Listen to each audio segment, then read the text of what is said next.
Maybe you know me. Maybe you do not know me. No problem. I am a sly fox, a fox that was haunted and mauled by a hen. I decided to eat vegetables. No steak for me. I will never fall in love again. Love will never touch my feeble heart again. I am invisible to the treachery of women. Memories of Monica and Millicent are the sharpest. Let me take you back to my high school days, some 6 years ago, though it feels like yesterday. I was a dining hall captain, and the dining hall was my kingdom. I ruled it with an iron fist, watching over more than 1,000 students lining up for a miserable meal, a thin steak floating in colorless soup and a glass-like ugali on greasy plates. Some students waved at me for recognition. I ignored them. Others jumped the queue, and I kicked their bums. Only after everyone had eaten did I sit down to enjoy a special meal. I was the warlord, the boss, the son of a cook. My bow-legged, fat, short father served me with a smile as if I were in a 5-star hotel, and I beamed with pride, my ego swollen with power. I had a round face and a shiny complexion that reflected light, and my ego grew because of the authority I wielded. Fellow students respected me because I did my job well. Form 1s envied me, while Form 2s hated me because I forced them to toe the line. They were bullies who thought they could dominate everyone, especially during mealtimes, when they jumped queues like vultures on a carcass. One ordinary evening, trouble erupted when the ugali tasted sharp and unpleasant, and the soup tasted queer, as if laced with paraffin. Before I could control my temper, I hurled the first plate at the cooks. Suddenly, plates flew like flying saucers. Tables overturned, and students jumped the counter to attack the cooks. Form 2s turned on Form 1s as chaos reigned. I stood on a table like a colossus, furious and irrational, the devil in control. My father stumbled over a sufuria and crashed into a box of tomatoes, which scattered like ping-pong balls. Chairs and plates flew overhead as students dodged missiles, while Form 2s danced and shouted happily, chanting, "Fight, fight," as fear gripped the rest. The dining hall became a battleground as shouts of "Chaos! Chaos!" filled the air. Like Adolf Hitler, I barked orders, consumed by rage. Then I saw the principal, dressed in full school uniform, staring at me in disbelief. A deadly silence followed as everyone became aware of his presence. I wished I had stepped down and begged for forgiveness, but the excitement of leading the riot pushed me forward. Defiant, I stuck my chin in the air. Calmly, the principal ordered students back to their dormitories, promising no victimization. The students roared back in protest. When he warned that I would be held responsible, I argued hotly about being fed paraffin. He insisted there were proper channels for grievances and demanded the strike be called off. I refused. Suddenly, students discovered a jerry can of paraffin in the kitchen. Chants of "burn the kitchen" erupted, and soon flames consumed the tin sheet structure. Fueled by bong and excitement, the riot spread as someone shouted to burn the dormitories. Darkness swallowed reason, and destruction followed as authority collapsed completely. A hard-eyed boy took charge of the riot, laughing as he fisted everyone in his way. Soon, a dormitory burned, and riot police arrived in full combat gear. Tear gas filled the air as we scattered into the night. A rock hit the police lorry, followed by a gunshot that sent students running for their lives. I hurled another missile before sprinting toward the school gate, my legs carrying me half a mile into darkness. Exhausted, I leaned against a tree as crickets screamed and rain threatened. Fireworks of gunshots echoed as I lit bong to steady myself. A hyena laughed in the distance, and regret crushed me as I watched the kitchen burn, my stomach growling with hunger.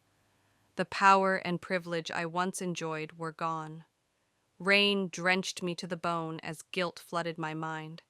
I saw myself expelled, disgraced, and defeated, a fallen leader who had destroyed everything through arrogance and drugs. Alone in the night, I realized how foolish I had been, and the weight of my actions settled heavily on my conscience. In the darkness, I imagined the grim faces of my fellow rioters standing in the dock and the cold stare of the principal opening the black book. I saw myself accused as the ringleader, an ungrateful boy entrusted with responsibility, but who turned into a hoodlum. I finally understood that bong had distorted my thinking, making me unreasonable and short-tempered. I was guilty as charged. Without appeal, I was expelled from school, and the Form 2s celebrated my downfall. My father wanted nothing to do with me because I had cost him his job. When I see boys in school uniforms smoking bong today, I cry. Drugs are a bottomless pit, not a solution to social problems. Tearfully, I went to my maternal uncle, who gave me a second chance. I made good use of it, passing my exams with flying colors in another high school. There was no special dish, no inflated ego, and no bong to muddle my brain. Eventually, I graduated as an English language and literature teacher. In my wildest dreams, I never imagined myself holding chalk and talking endlessly, yet life had turned me into a teacher with strong opinions and a rebellious spirit. At university, I stood firmly for freedom of expression and association, always speaking openly against systems I felt were unjust. This attitude shaped my later life for better or worse. I became a writer, someone who did not respect social prejudices or rigid morals. I wrote my own scripts in my own way. Not all of us, I realized, should be teachers, because the profession carries heavy penalties on earth and in heaven. I had a choice between teaching at Maasai Boys High School or Kiboko Girls High School, and I chose the latter. My first day in a Form 2 class was unforgettable. Some girls greeted me shyly while others clapped and giggled at the back. I had dressed to impress, fresh from university, young and naive. Girls, I learned, could clap and laugh like dogs in season. One girl stared into my eyes boldly, holding my gaze longer than was safe. Flustered, I turned to write the date on the blackboard, only to feel a piece of chalk hit my back. It was the novel-reading girl. I confronted her, took her book, and warned the class, asserting authority while hiding my shaken emotions. That day, I taught English literature passionately, discussing Romeo and Juliet with confidence and charm. The girls swooned, and I felt powerful again. That night, I read the confiscated novel and discovered it was deeply romantic, centered on the power a woman holds over a man. It changed how I saw the girl, Violet.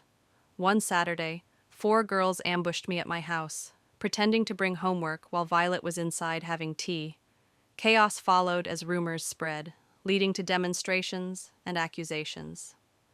A malicious madam teacher reported me, and a kangaroo court was convened. I was accused of violating the teacher's code of conduct.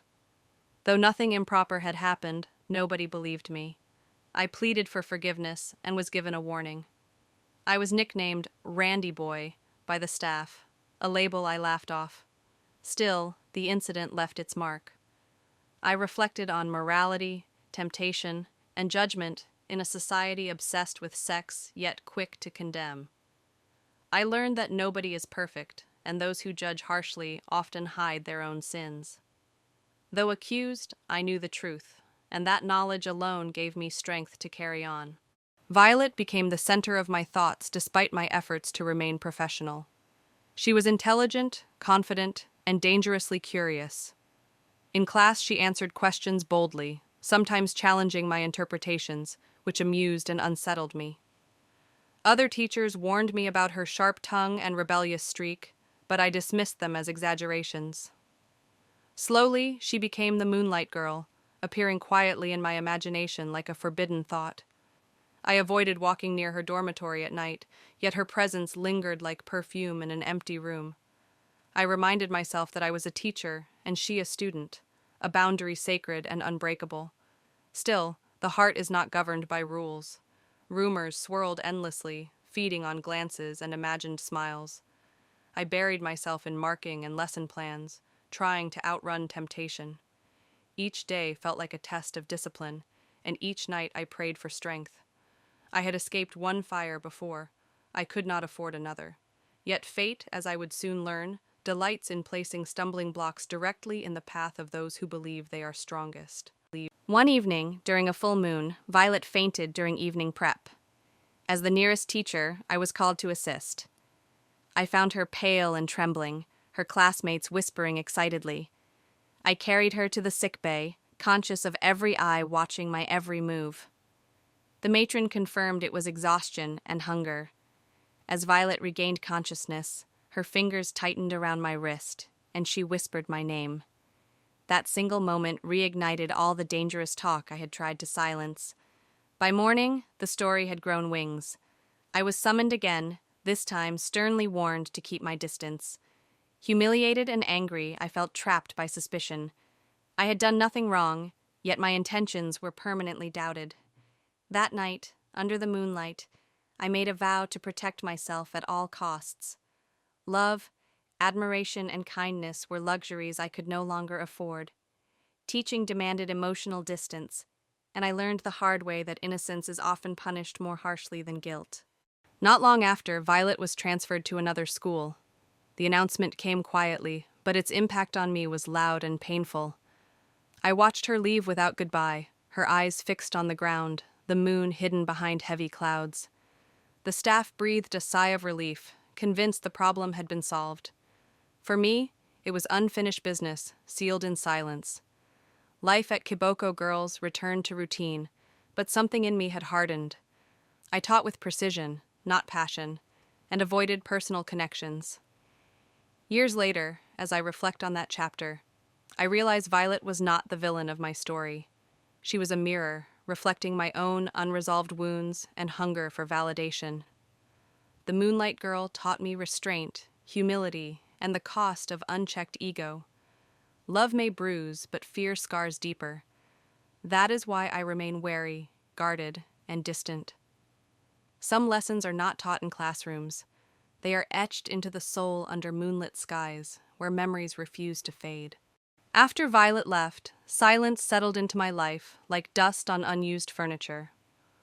I threw myself into work, arriving early for lessons and leaving late, hoping exhaustion would numb thought. Students noticed the change. I no longer joked, no longer lingered after class, no longer allowed myself to be seen as human. Teaching became mechanical, a shield rather than a calling. At night, I walked alone under the stars, replaying moments I wished I could erase or better understand. I wondered whether society punishes intention more harshly than action, and whether men are ever allowed innocence when suspicion has already spoken. The Moonlight Girl faded from sight, but not from memory. I carried her name like a secret scar, invisible yet sensitive to touch. Experience had taught me that power, whether as a dining hall captain or a teacher, attracts enemies faster than friends. I had learned to survive by withdrawal. In that isolation, I made a vow to trust no woman with my heart, believing distance was safety. It was a foolish vow, but it gave me temporary peace. Years passed, and I left Kiboko Girls with my record intact, but my spirit bruised. In the wider world, I met women who laughed freely, loved openly, and betrayed casually. Monica came like a storm, exciting and destructive, promising warmth but leaving ruins. Millicent followed, softer but equally dangerous, teaching me that silence can wound deeper than shouting. From each, I learned a different version of loss. Love became a game I no longer wanted to play, a field rigged with landmines. I hardened my heart, telling myself independence was strength. Yet in quiet moments, loneliness whispered uncomfortable truths. Humans are not built for solitude, no matter how proud they pretend to be. I often thought back to the Moonlight Girl and wondered whether fear had robbed us both of clarity. Perhaps we were victims of circumstance, trapped in a world eager to judge before understanding. That thought haunted me more than any accusation. Now I write because writing is the only place where truth breathes freely. On paper, I am neither teacher nor captain, neither accused nor defender. I am simply human. I tell my story not to seek sympathy, but to warn and to remember. Power intoxicates, love confuses, and society rarely waits for facts. I am the sly fox who chose vegetables over steak, not out of virtue, but survival. I have been burned by fire and frozen by moonlight. If you meet me and find me distant, know that distance was learned, not chosen. Somewhere inside still lives a boy standing on a dining table, drunk on authority, and a man staring into the eyes of a girl under moonlight, unsure which mistake would cost him more. Life is a long lesson, and graduation never truly comes.